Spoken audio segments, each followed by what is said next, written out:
Welcome to this episode of Game Dissection. I'm your host, the Game Surgeon, and today we're gonna talk about Bioshock.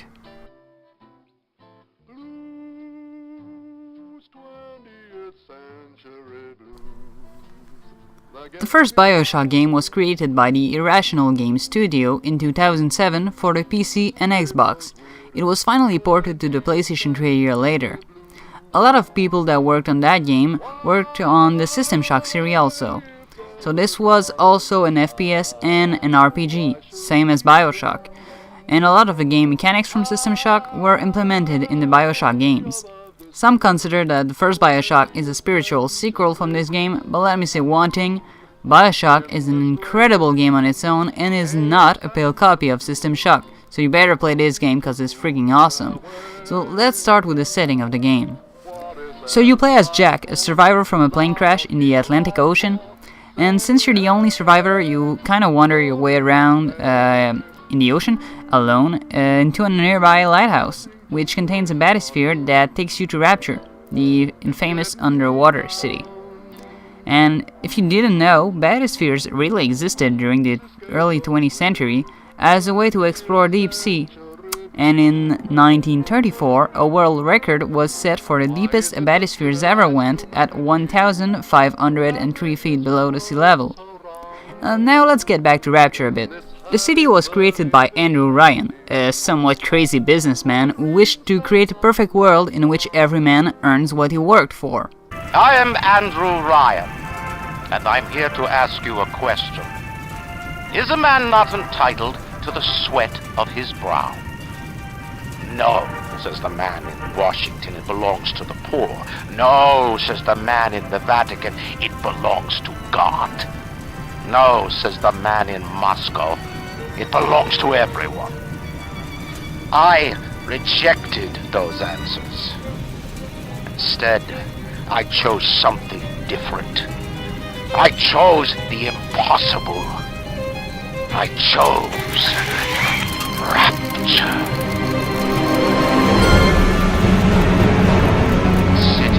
The artist would not fear the censor, where the scientist would not be bound by petty morality, where the great would not be constrained by the small. And with the sweat of your brow, Rapture can become your city as well. Doesn't that sound exciting? It could even sound perfect to some people, and this utopia, created by Andrew Ryan, is actually inspired by the theory of objectivism created by Ayn Rand, but we will go deeply into that later. Since the scientists were allowed to do any research they wanted, they managed to discover the plasmid and the atom, created by sea slugs outside of the city walls.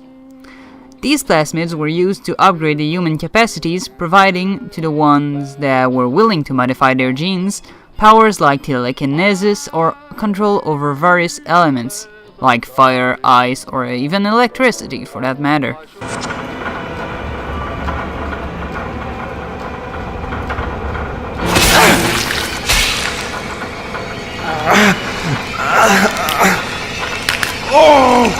Steady now.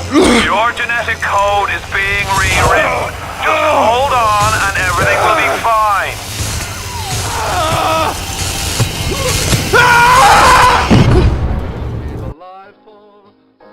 Things didn't go as planned by the creator of this city, and a black market emerged to provide cheap plasmids to everyone, using orphan little girls' bodies as hosts for the sea slugs. This method was created by the Dr. Bridget Tenenbaum and Fontaine. They nicknamed the little girls Little Sisters and used the atom that they created to create an army of enhanced humans to fight for the middle class against Ryan. They unfortunately lost the battle, and Ryan used the atom factories to create big daddies to protect the Little Sisters and produce more and more atom.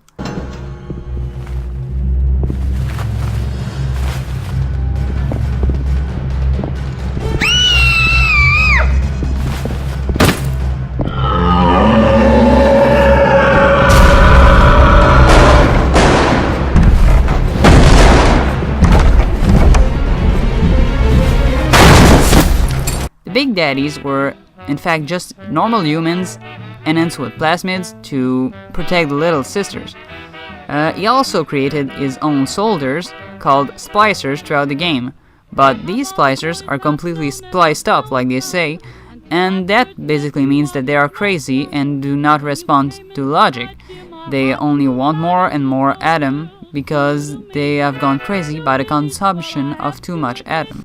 After the war, another character made his appearance as Atlas, creating a revolution to kill Andrew Ryan and take possession of the city. We'll find the bastard.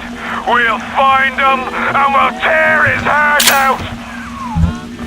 When you, the player, arrive in Rapture in 1961, it has fallen into an horrific dystopia as the fight between Atlas and Ryan continues. You are then led by Atlas throughout the game to defeat Ryan, but, spoiler alert, you discover that you are in fact the son of Andrew Ryan, which was kept away from him by Fontaine to use him as a puppet in an access-restricted area of the city. Andrew Ryan then forces you to kill him. Kill!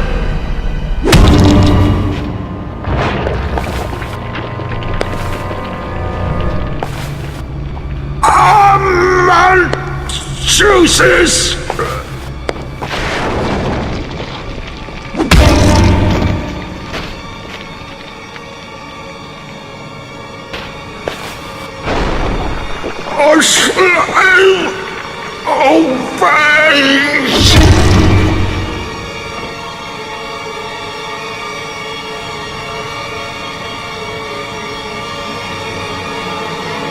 Obey!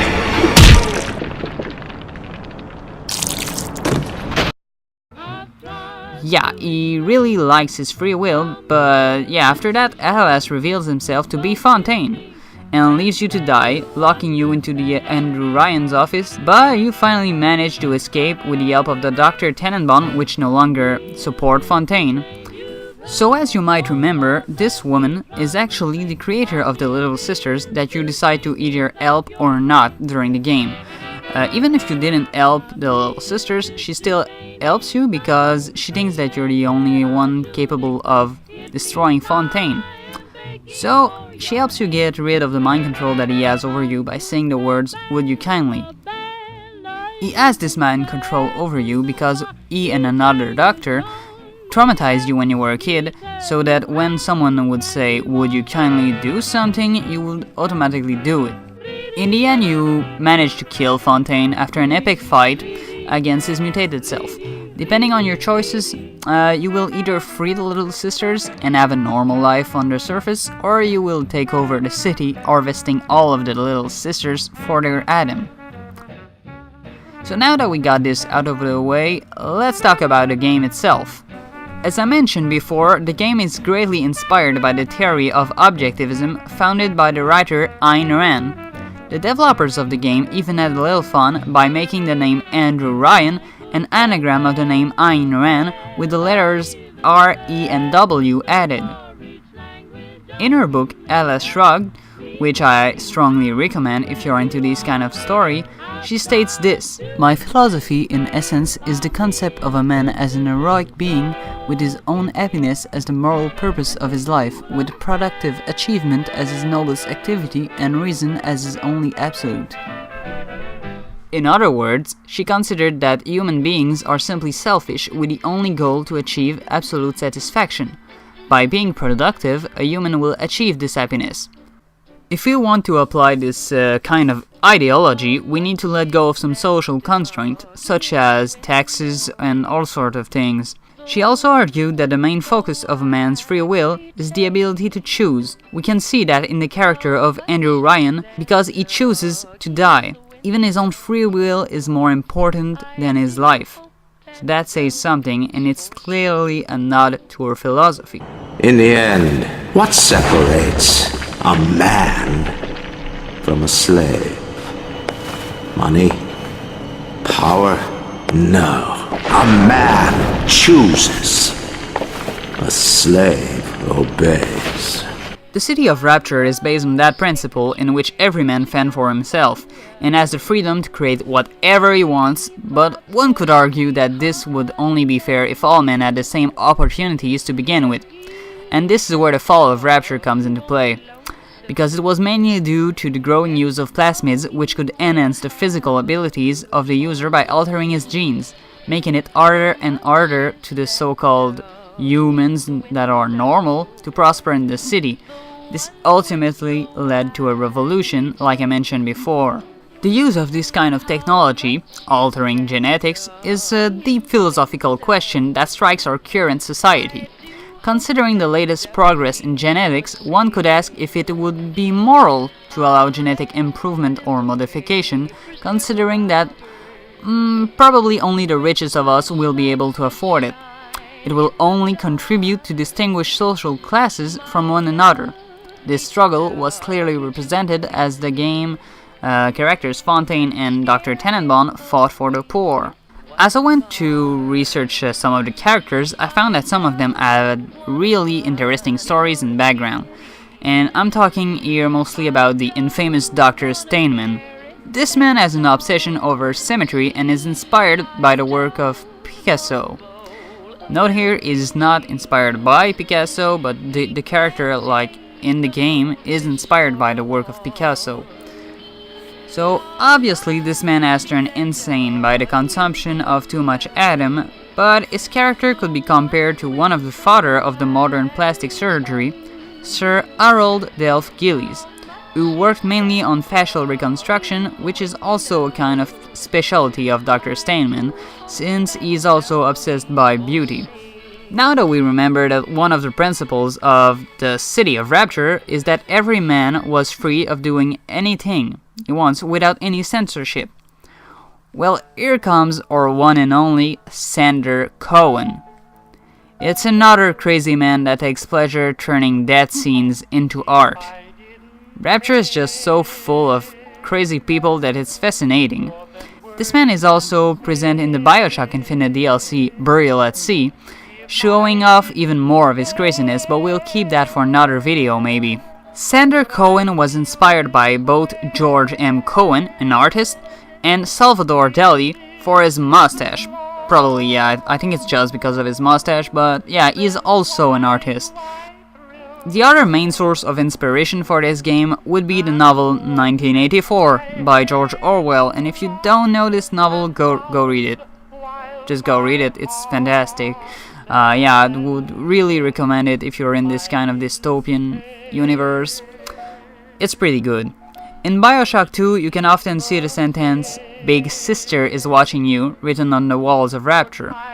This sentence is obviously a reference for the popular Big Brother is watching you, referring to an all-knowing entity that will punish your misbehaviors. Kind of like a god, but instead it's more of an entity controlled by the ruler of Rapture. In the novel, 1984, it was simply the face of a man staring at you. The Big Brother was in fact everything to the people who were willing to sell you out for the presumed greater good, to the cameras and microphones hidden everywhere. The first thing you see entering Rapture is the no gods, no kings, only men statue, which also looked like Big Brother. But even better, we can see another parallel between religion and the dystopia of Rapture. Let me explain this. Andrew Ryan wanted to create a world in which no religion was allowed, but his obsession for control over the city turned his regime into some sort of religious control, just like in 1984, where the people praised the government as much as they would pray to a god. As I said before, Bioshock is a really interesting game and has even more depth to it if you listen to all the recordings available in the game, but we won't cover them on this show because most of them are only story related, and if you haven't played this game, you should really do it and have some fun. I have to warn you, it's an horror game, so you might get scared, but it's a good one. It not only relies on jump scare and stuff like this, it really convey a feeling of scare into you. If that's a good thing or not, I don't know, but yeah, the game is good. So I have one last thing to ask of you, and this would be to subscribe to my channel if you want. I will be doing more game dissection and game design videos. So I'll see you soon.